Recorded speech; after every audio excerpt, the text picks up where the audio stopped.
Esto que estás viendo acá no solamente son marcas en la piedra, forma parte de una historia mucho más larga y compleja que eso que te enseñaron en la escuela, que los indios de Córdoba eran los comechingones.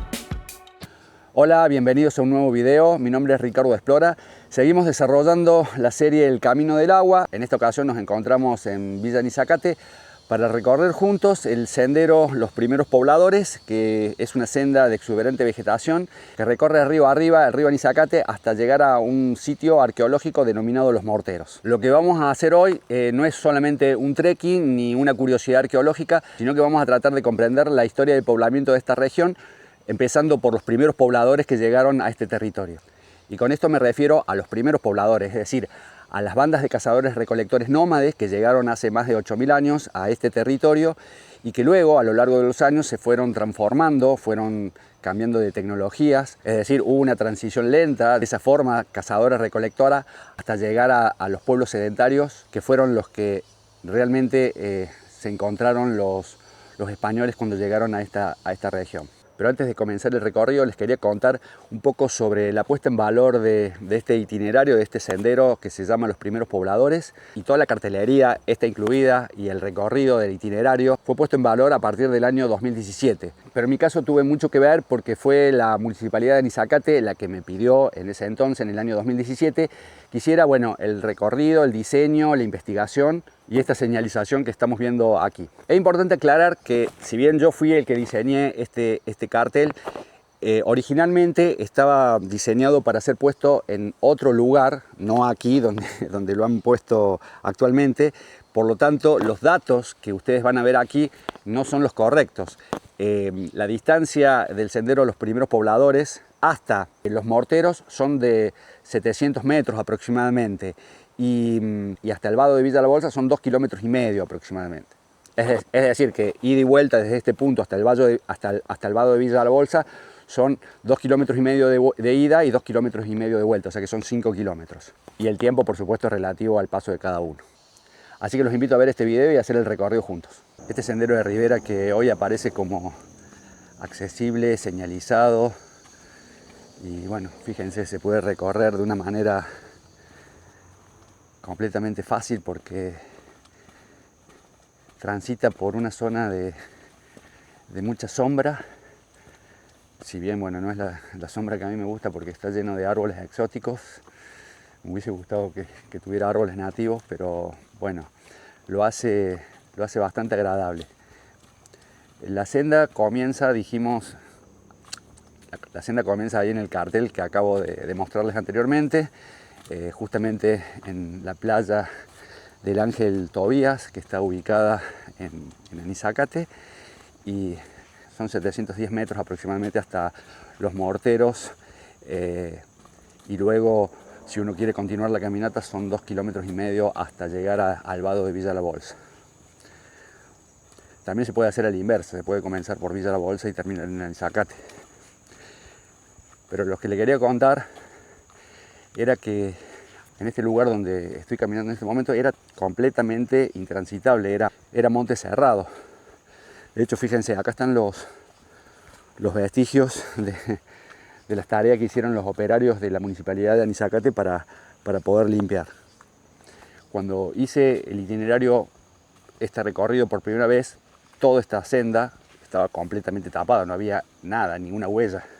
Me tuve que meter en monte completamente cerrado, como ven acá, ¿sí? Me tuve que meter desde la playa del Ángel Tobías hasta los Morteros. Fueron 700 metros aproximadamente de monte cerrado y tuve que ir con el GPS marcando el track, el itinerario.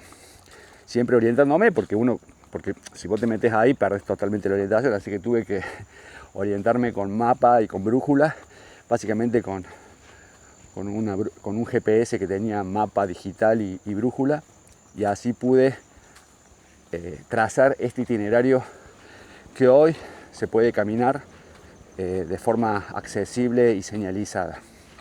Se me ocurrió denominarlo a este sendero como los primeros pobladores, o al menos esa fue la propuesta que yo elevé en su momento a la Municipalidad de Nizacate para poner en valor este sendero, porque quería contar no solamente la historia de los pobladores que hicieron los morteros, que es de alguna manera el hito principal o el atractivo principal que tiene esta ruta, este itinerario, sino que además quería contar una historia un poco más larga, que quizás comienza allá hace 8.000 años antes del presente, con la llegada de las primeras bandas de cazadores-recolectores nómades, que fueron de alguna manera los que poblaron este territorio inicialmente, que son los primeros pobladores, justamente hace honor a aquellos primeros pobladores, pero la historia no se detiene ahí, no es una cosa, los morteros no son solamente un hecho aislado, que es una marca en la roca, que quedaron como un pasado de los habitantes que llegaron a esta región, sino que creo que ahí empieza la historia y que continúa hasta nuestros días.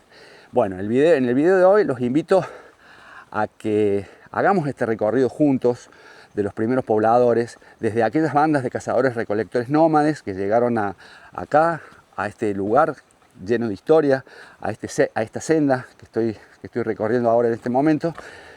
En la historia que les resumo ahora, pero que vamos a ver a lo largo de este video, hay como 4 momentos claves, digamos. Hay 4 momentos claves que me gustaría resumirlos de la siguiente manera. El primer momento clave de esta historia que les quiero contar ocurre con la llegada de las primeras bandas de cazadores nómades, que eran grupos de 20, 30 personas, 40, 50 quizás, que recorrían la zona, ¿sí? En búsqueda de alimento. Básicamente eran cazadores y recolectores, no estaban asentados todavía. Ese es el primer momento. Algunas de las líneas de investigación que tiene hoy la antropología y la arqueología, que es desde dónde vinieron los primeros pobladores, pero eso lo dejamos para otro video. Entonces, resumiendo, el primer momento les decía que es la llegada de los cazadores recolectores nómades. El segundo momento que les quiero contar o que quiero detenerme es que esos cazadores recolectores nómades empezaron a transitar procesos de cambio, digamos, tecnológico. Aparece la cerámica, se empiezan a dar cuenta que esta manera de cazar animales podría de alguna manera reconfigurarse y empezar a diseñar corrales para que se reproduzcan, lo mismo que las plantas que salían a recolectar podían plantarlas y cosecharlas. Entonces hubo una transición desde ese momento nómade a la forma de vida más sedentaria. Eso ocurrió aproximadamente, que no fue de un momento para el otro, sino que fue toda una transición, pero más o menos coincide con el inicio de la era cristiana nuestra. Más o menos para el año 0 se puede decir que se empieza a ver evidencias claras de asentamientos o que estas bandas de cazadores nómades comienzan a adaptar las tecnologías. Hubo cambios tecnológicos, políticos y de organización, digamos, de estas sociedades que hicieron que se produzca esta transición. El tercer momento que me quiero detener es el contacto hispano-indígena, es decir, cuando llegan los españoles y encuentran a estos pobladores, encuentran a estas personas que vivían acá en América, particularmente los conquistadores, los que llegan acá a la zona de Córdoba, se encuentran con estos pobladores que, según dicen las crónicas, se llamaban comechingones. No lo podemos saber a ciencia cierta, porque en realidad eso lo sabemos a través de las crónicas que dejaron los españoles, pero como habitantes de esta región no tenían escritura, bueno, la historia siempre la cuentan, la historia siempre la escriben los conquistadores, pero bueno, en este caso podemos asumir que se llamaban comechingones. Ya vamos a desarrollar todo lo que pasó a partir de que los españoles llegaron a esta región. Y el cuarto momento es el resurgimiento de las identidades étnicas, que llega hasta hoy. Digamos, hace pocas décadas comenzó a haber un resurgimiento de identidades étnicas que tiene que ver con, bueno, con toda una invisibilización, con todo un blanqueamiento de la población que hizo que de alguna manera se creyera que, bueno, que se desapareció, que los indios en Córdoba habían desaparecido. Y mientras estoy diciendo esto, acabo de llegar a los morteros. Bueno, hemos llegado a los morteros. Y si uno sigue caminando con esa idea en la cabeza, el paisaje empieza a correrse del presente. Porque esta historia no arranca en el sendero actual, ni con Anizacate ni con Villa La Bolsa. Arranca mucho antes, hace más de 8000 años, cuando por esta región ya circulaban bandas de cazadores recolectores nómades. Y el ambiente de entonces tampoco era exactamente el de hoy. En estas tierras y valles convivían con una fauna que ya no existe en la región: gliptodontes, megaterios, caballos americanos y grandes felinos como el tigre de diente de sable. Pensar eso cambia completamente la escala del lugar, porque los primeros pobladores de esta zona no caminaron del mismo modo que nosotros. Caminaron otro paisaje, con otros animales y con otras condiciones de vida. Y llegamos al punto central del recorrido. A simple vista, lo que vemos aquí son cavidades en la roca, pero no forman parte natural del relieve, sino que son morteros. Estos morteros son huellas materiales de prácticas humanas concretas, y ahí está lo interesante. No estamos frente a un objeto aislado ni frente a una rareza del paisaje. Estamos frente a la evidencia de un uso concreto que hicieron los primeros pobladores que llegaron a este territorio con este lugar. Y en esa historia larga, el río no es un detalle, es una clave. El agua organiza el territorio, organiza la vegetación, concentra recursos, marca recorridos y vuelve más habitables ciertos sectores de la ribera. Por eso, antes incluso de llegar a los morteros, ya hay una pregunta importante para hacerse. ¿Por qué este tramo del río? ¿Por qué este roquedal? ¿Y por qué este entorno pudieron haber sido significativos para quienes vivieron acá hace miles de años? El paisaje no está puesto al azar, tiene una lógica, y una parte de esa lógica empieza justamente por el agua.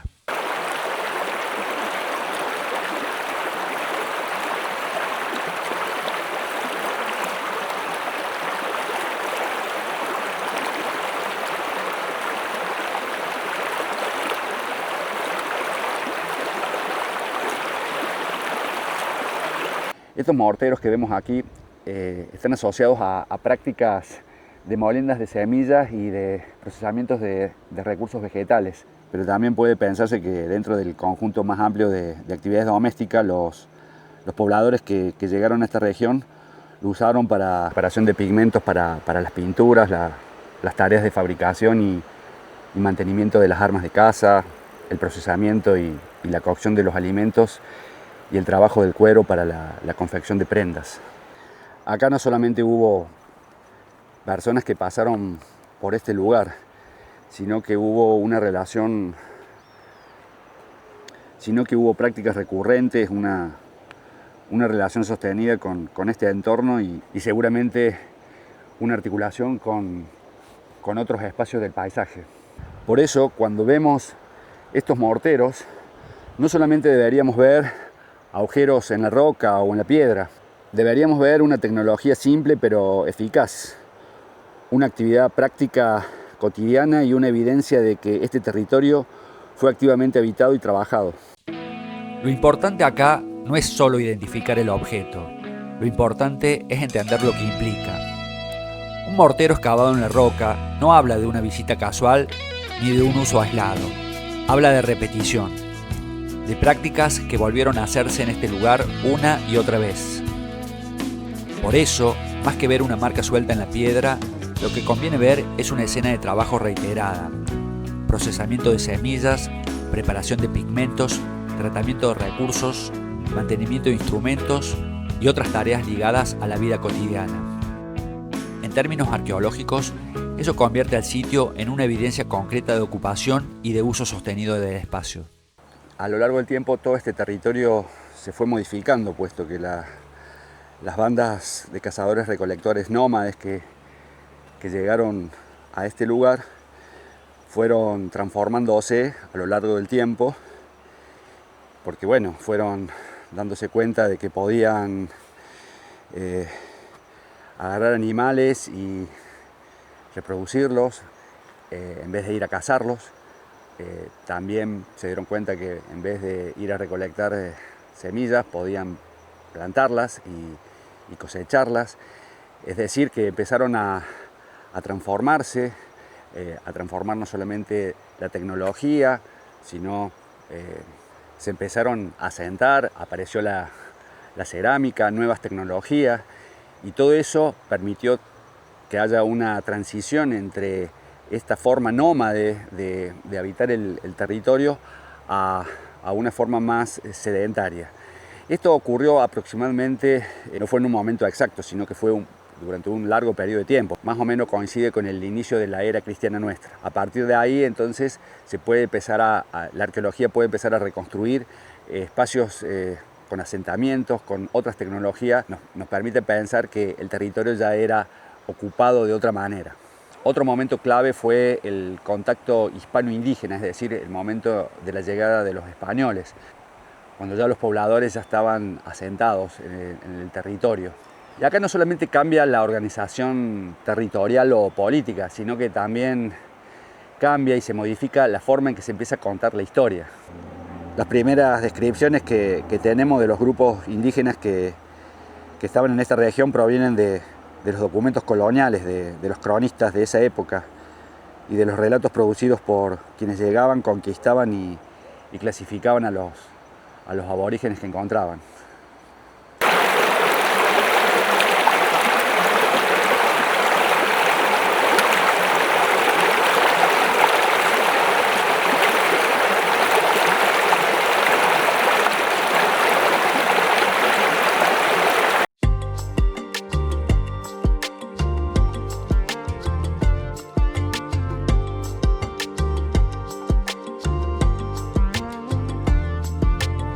Y ahí aparece uno de los nudos más importantes del episodio. Cuando en la escuela nos enseñan que los indios de Córdoba eran los comechingones, en realidad nos están dando una visión muy resumida de la historia muchísimo más larga. Porque antes de ese nombre hubo miles de años de poblamiento, cambio en la tecnología, transformaciones en la forma de vivir y una secuencia histórica mucho más compleja. Y además, comechingones no es una palabra que nos llegue desde una escritura propia de esos grupos, sino desde las fuentes coloniales, desde la mirada de quienes llegaron, clasificaron y nombraron. Por eso conviene usarla con cuidado, no como una explicación total, sino como una categoría histórica que también hay que discutir. Y en la escuela, muchas veces, la historia indígena de Córdoba se enseña de una forma extremadamente simplificada. Queda reducida casi siempre a una fórmula. Los indios de Córdoba eran los comechingones. Pero esa frase deja afuera muchas cosas. Deja afuera a los cazadores recolectores, deja afuera la transición de nómade a sedentarios, deja afuera la diversidad de procesos, de territorios y de transformaciones históricas. Además deja instalada la idea de que lo indígena pertenece solamente al pasado remoto, como si fuera una escena cerrada. Durante mucho tiempo en Córdoba se instaló la idea de que lo indígena había desaparecido, que era una historia cerrada, del pasado, sin continuidad en el presente. Pero más que una desaparición simple, lo que distintas investigaciones vienen mostrando es un proceso de invisibilización.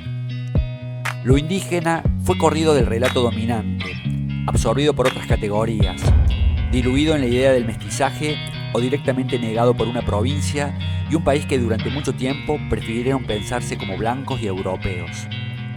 Y eso explica por qué hoy, cuando vuelven a hacerse visibles comunidades originarias en Córdoba, a mucha gente le parece una novedad.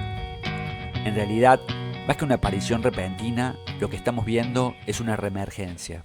Durante mucho tiempo se instaló en Córdoba la idea de que lo indígena había desaparecido, que no había indios, pero investigaciones más recientes señalan que no se trata de desaparición, sino de procesos de invisibilización, de blanqueamiento, de mestizaje, de reconfiguración histórica de identidades. Lo importante es que en las últimas décadas comenzó a hacerse visible a las comunidades a partir de un reconocimiento jurídico normativo y a partir de entonces comienzan a hacerse visibles en el espacio público.